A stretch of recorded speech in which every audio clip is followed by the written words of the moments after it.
Capítulo 2. Siempre había tenido la sensación de que mi vida, tal como la viví, era una historia sin principio ni final. Me sentía como un fragmento histórico, un pasaje aislado, al que no precede ni sigue ningún texto.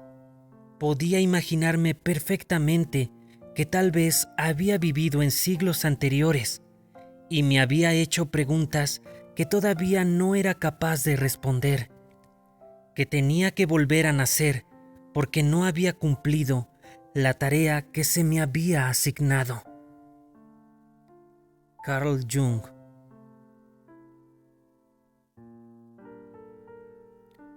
Elizabeth era una chica atractiva, alta y delgada, rubia, de pelo largo y mirada triste. Cuando se sentó, con aire inquieto, en el sillón abatible de piel de color blanco de mi despacho, advertí que sus melancólicos ojos azules, salpicados de motas de color avellana, desmentían la impresión de severidad que causaba su estricto y holgado traje, chaqueta azul marino. Elizabeth, tras haber leído muchas vidas, muchos maestros, e identificarse en muchos aspectos con Catherine, la heroína del libro, sintió la necesidad de visitarme en busca de aliento. «No acabo de entender por qué has venido a verme», le comenté para romper el hielo. Había echado un vistazo a su historial. A los pacientes nuevos les hago rellenar un impreso: nombre, edad, antecedentes familiares, principales enfermedades y síntomas. Las afecciones más importantes de Elizabeth era la aflicción, la angustia y el insomnio. A medida que iba hablando, añadí mentalmente a su lista las relaciones personales. «Mi vida es un caos», declaró. Su historia empezó a salir a borbotones, como si por fin se sintiera segura para hablar de estas cosas. La liberación de una presión encerrada en su interior era palpable. A pesar de lo dramática que era su vida y de la profundidad de las emociones que se ocultaban detrás de lo que decía, Elizabeth trató enseguida de restarle importancia. «Mi vida no es ni mucho menos tan dramática como la de Catherine», dijo. «Nadie escribiría un libro sobre mí». Dramática o no, su historia seguía su curso. Elizabeth era una mujer de negocios que dirigía una floreciente empresa de contabilidad en Miami. Tenía 32 años y se había criado en Minnesota, en un ambiente rural, rodeada de animales en una enorme granja, junto a sus padres y su hermano mayor. Su padre era un trabajador nato, de carácter estoico. Le resultaba muy difícil expresar sus sentimientos. Cuando mostraba alguna emoción, solía ser la furia y la rabia. Perdía el control y se desahogaba bruscamente con su familia. Incluso había pegado alguna vez a su hijo. A Elizabeth le reprendía solo verbalmente, pero ella se sentía muy herida. Todavía llevaba en su corazón aquella herida de la infancia.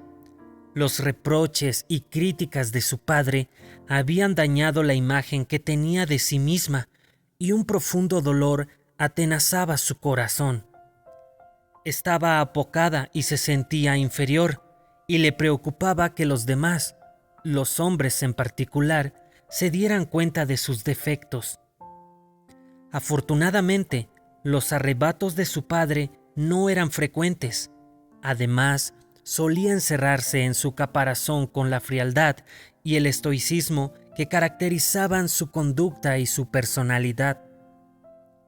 La madre de Elizabeth, una mujer independiente y progresista, fomentaba la confianza de Elizabeth en sí misma y al mismo tiempo la cuidaba con afecto.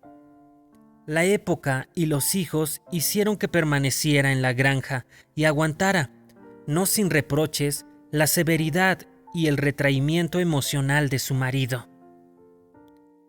Mi madre era una santa, continuó explicando Elizabeth.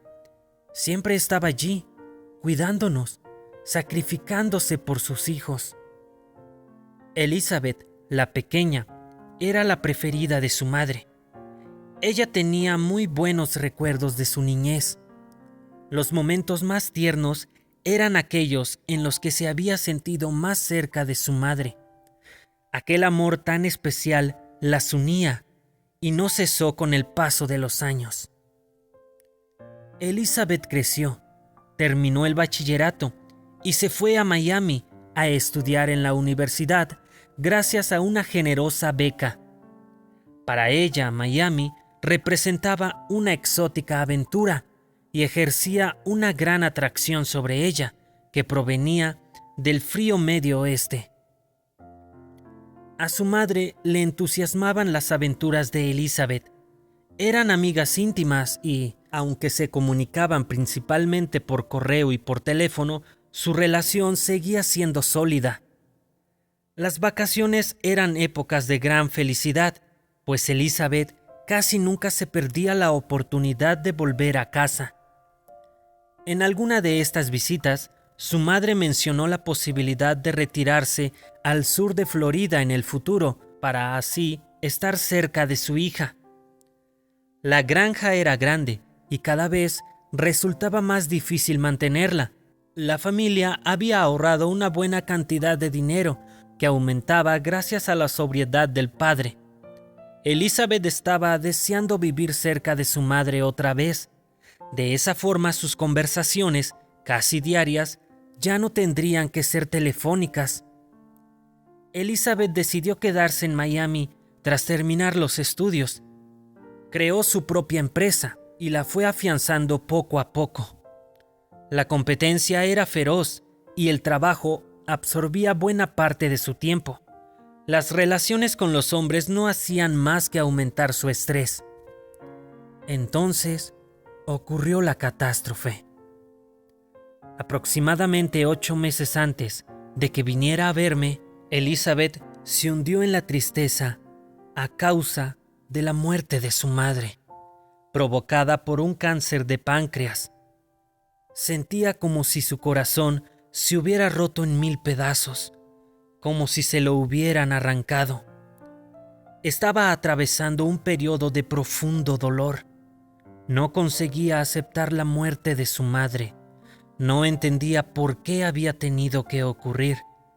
Angustiada, me explicó cuánto había luchado su madre contra aquel cáncer virulento que estaba devastando su cuerpo.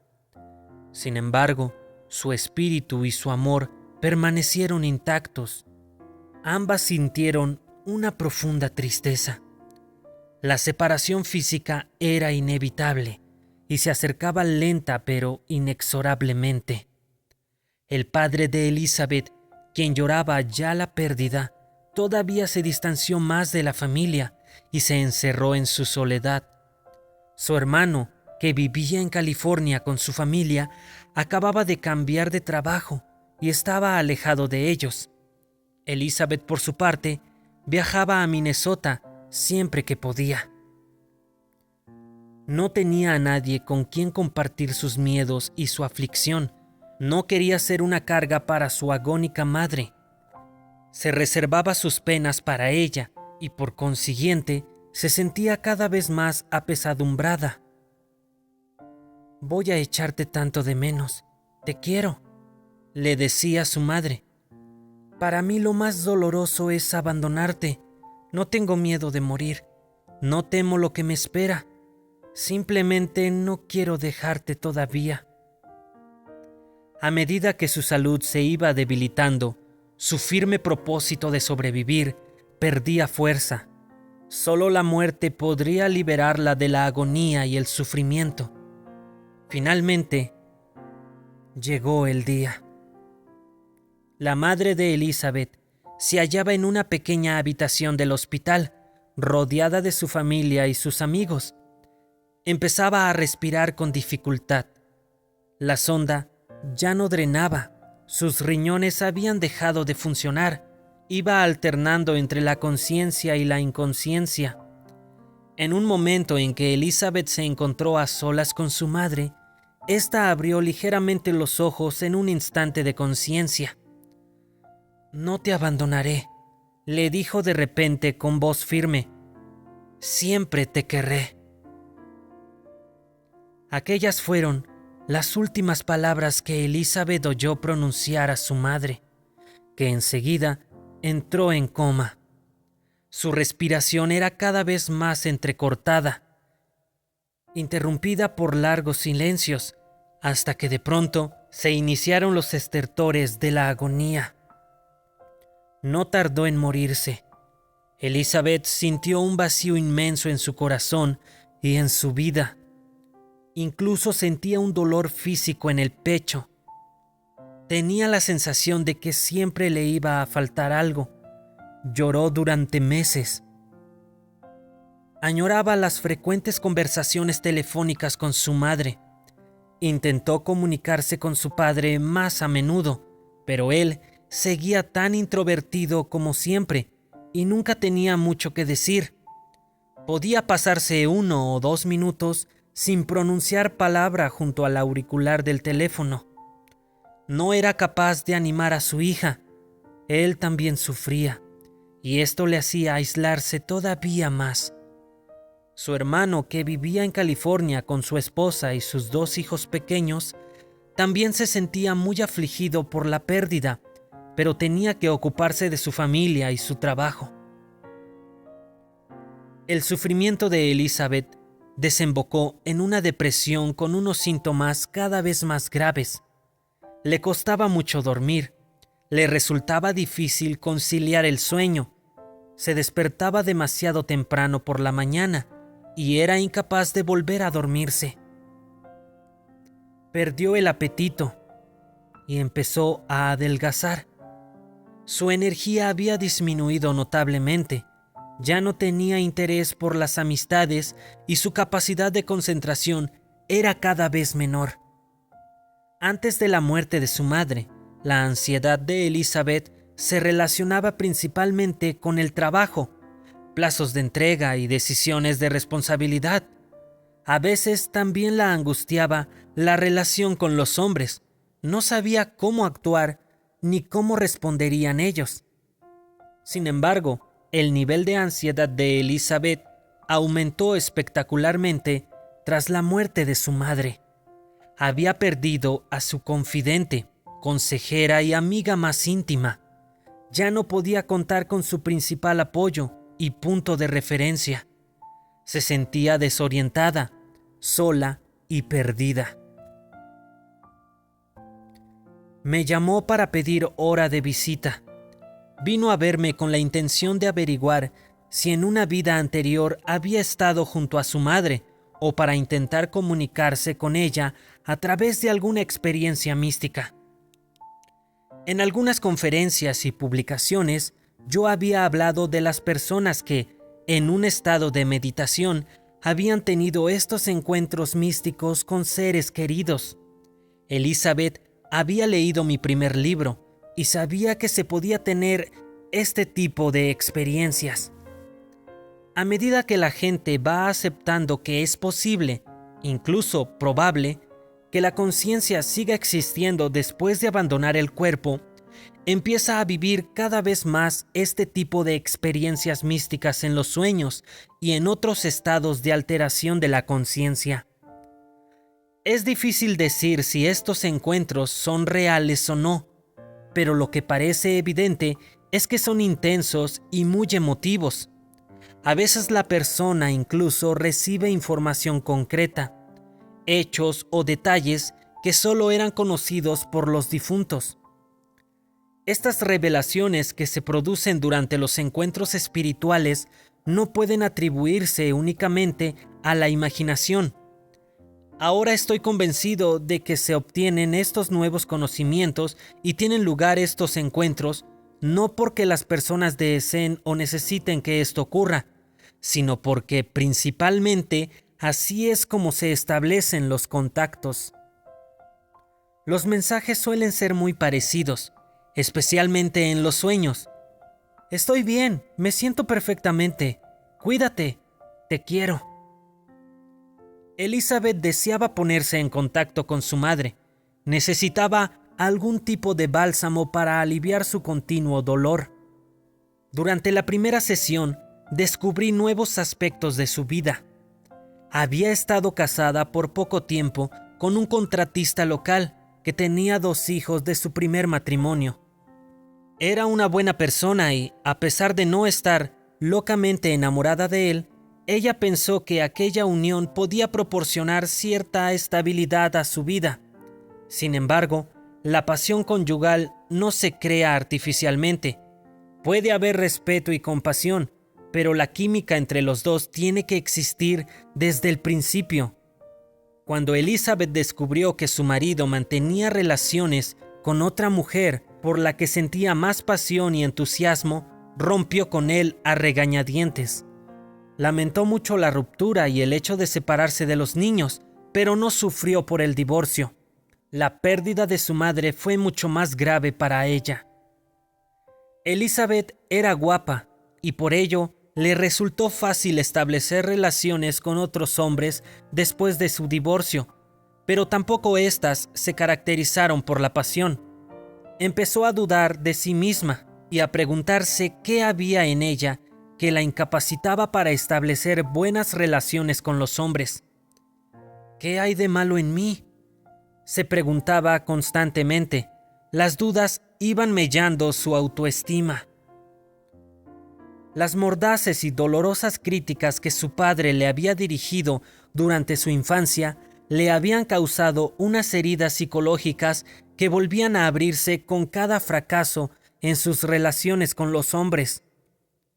Elizabeth empezó a salir con un profesor de la universidad cercana, pero este no quiso comprometerse con ella debido a sus propios temores. Aunque en su relación había mucha ternura y comprensión, y a pesar de que se entendían bastante bien, la incapacidad de él para comprometerse y confiar en sus propios sentimientos condenó la relación a un final desabrido e insustancial.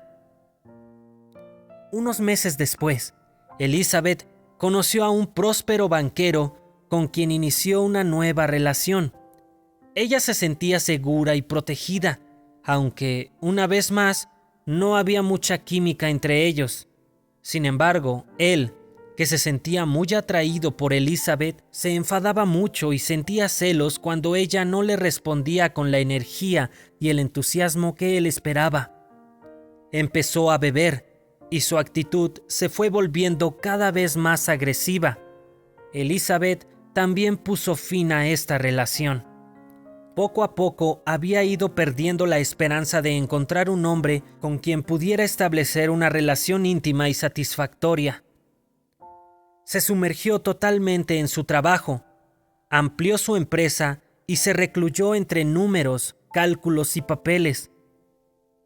Su vida social se reducía básicamente a los compañeros de trabajo. Si de vez en cuando algún hombre le proponía salir, siempre se las arreglaba para que él perdiera el interés antes de que surgiera algo importante entre ellos. Elizabeth era consciente de que se estaba haciendo mayor, pero todavía tenía la esperanza de que algún día encontraría al hombre perfecto. De todas formas, había perdido mucha confianza. La primera sesión dedicada a recoger información sobre su vida, a establecer un diagnóstico y un enfoque terapéutico y a plantar las semillas de la confianza en nuestra relación, había terminado. El hielo se había roto. Por el momento, decidí no recetarle Prozac ni ninguna otra clase de antidepresivos. Mi objetivo era curarla, no enmascarar los síntomas. En la siguiente sesión, una semana más tarde, iniciaría el arduo viaje retrospectivo hacia el pasado.